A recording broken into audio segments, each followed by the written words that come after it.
Okay, so from the Today screen, when you turn on your data collector, you want to go to Survey Pro. Today we're going to make a new job. And we're going to call it something like 2021 setup, or let's call it normal setup.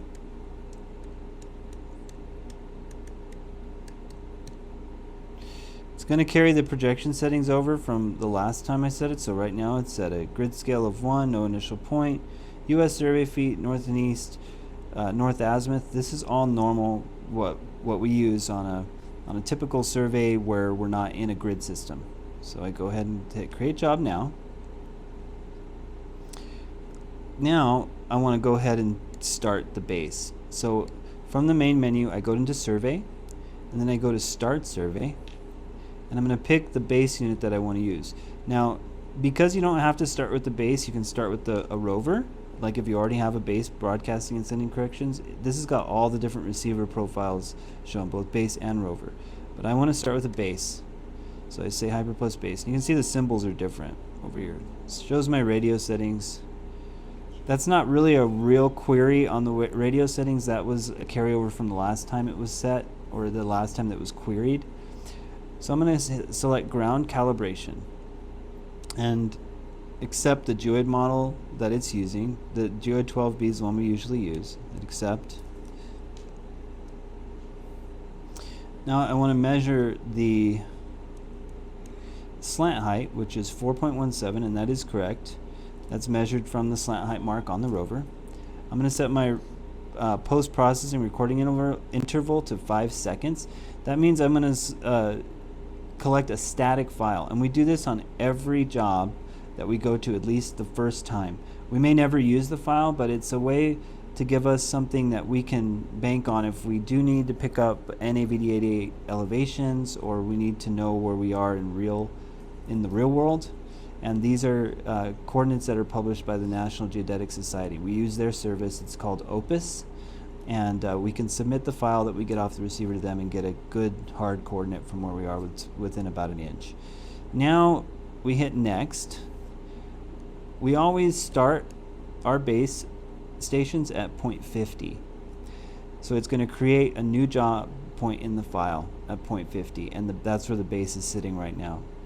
If I click finish base setup, it's not going to take me in to set my rover next. So that's there if you're going to be using like multiple rovers, and all you need to do is set up a broadcast station for sending RTK corrections. So I'm going to hit set rover, and if there's a raw file running, you can close it. It'll prompt it. If you don't already have a raw file running, that won't pop up. So right now it's closing that file, starting another one, and it just set the radio corrections. So now there's a base sitting out there sending out radio signal with corrections. So I'm going to select my rover unit. In this case it's HyperPlus 3. Shows my radio settings at connect. And you'll see up here the radio will turn to 100% in just a second. There it goes. Now it's waiting for the position. In RTK, what the base does is about every 20 seconds, 10 seconds, it'll send out a here I am part of the code, and that's what it just received. We want to turn post-processing off for the rover, because one of the things that has to happen for a post-processing file is you have to be stationary, and we walk around with the rover, so we want to turn that off. You can use a rover for a static file, but you need to be using a bipod and something like that so that you're still for the whole duration. So we've got bottom amount, that's correct, 6.89, and post-processing off. We've got signal, we're fixed already. Go ahead and hit next. Now here's where we want to pay special attention and understand what this is telling us.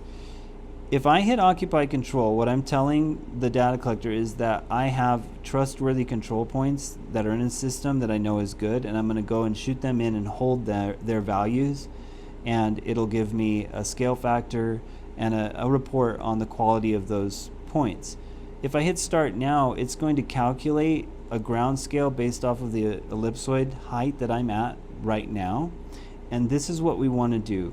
We don't want to use control on stuff right from the get-go. We come at things from the approach where we should at least quality check where they are.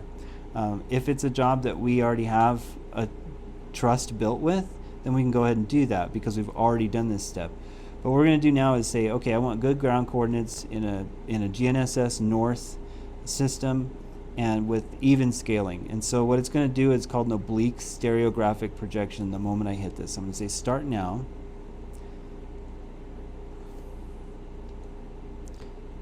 You are starting the survey with a temporary calibration and an approximate base point local position. You can solve the calibration later and data collection points will be updated to the proper local coordinates. So what this means is, let's say I go out, I take a couple points, and I realize, yeah, all the distances are good. They're reporting good values with the plans or with your map. And I say, okay, now I'm gonna create secondary points with those coordinates and I'm gonna lock them in as control.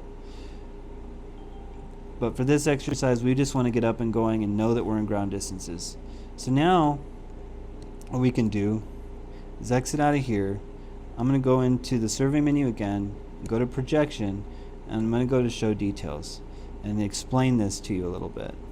So what it's saying is the horizontal adjustment is nothing. Origin, northeast, and the shift are all at 0.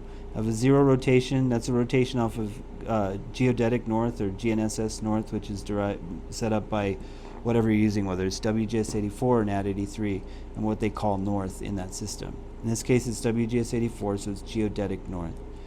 Now here's where it describes the projection that it used to get me into ground distances. Here's where my base is at. If I go in and look at my base point and look at the latitude and longitude, 32, 25, 38, 96, 32, 25, 38, 96. It matches. So what it's telling you is it's using the base point as your centroid, as the middle of your project, and then it's calculating a scale factor, which is right here, origin scale, using your ellipsoid height. And so this is what it has to multiply those distances by on the ellipsoid to bring them up to real surface distances where we're at right now. So every dimension it's multiplying by 1.000235442. Okay, you understand that. Now, if we wanted, let's say we start our job this way and we want to switch to a grid system. Okay, I hit the switch to mapping plane button. Okay, and then I have to select my zone, and here I am in New Mexico, so I want to be in State Plane 1983, and I want to go into New Mexico Central 3002. That's where we're at. And I hit finish. Okay, so I can still go to work. Now, when I went to my map, all of a sudden I wasn't in the same place anymore. That's because it's going to create a coordinate from that system, even in elevation, based on the conversion factor between that latitude and longitude from WGS84 and the new updated northing easting elevation coordinates that are derived from that mapping plane grid system. So you can go back and forth with Survey Pro. It's really cool. Now you're not in ground distances anymore. So if I go back into projection and go to show details, it's going to show you the latitude longitude for the centroid of the projection that's already defined. And then look at this origin scale. I've got 4 9s.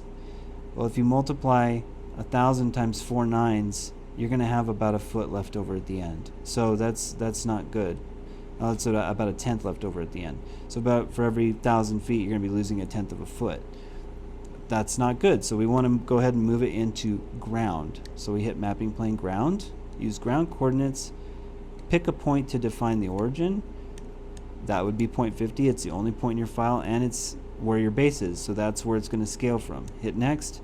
See this scale factor right here, 1.000321818. That's what it's calculating, and it's doing the same thing. It's using the ellipsoid height and the latitude and longitude to derive these values. Hit next. Go back real quick. If plans are giving you a scale factor to use with the grid system, you can override it and enter it here. Now, you want to copy this northing here into this box. And that's because we want our grid coordinate to match where we are with our base. And especially when we bring our Opus coordinates in and we want to change this later, it's really important to understand how this works. So I'm going to change this to 519.427.755, and then 1531.233.253. Try that again. Now this is where you check if you entered everything right. When you hit next, these should be zeros or very close to zeros. So I'm in the 10,000s here on both numbers. Here's my ground scale again. This is the reference point location. Hit finish. Now I'm in grid north, which is not the same as GNSS north, but I'm still in ground distances using this ellipsoid height. So that's how you set up your basic job. You don't have to switch to grid, but if you need to, you know how. You can go to work from any one of those points. But it's not smart to go to work until you're working in ground distances.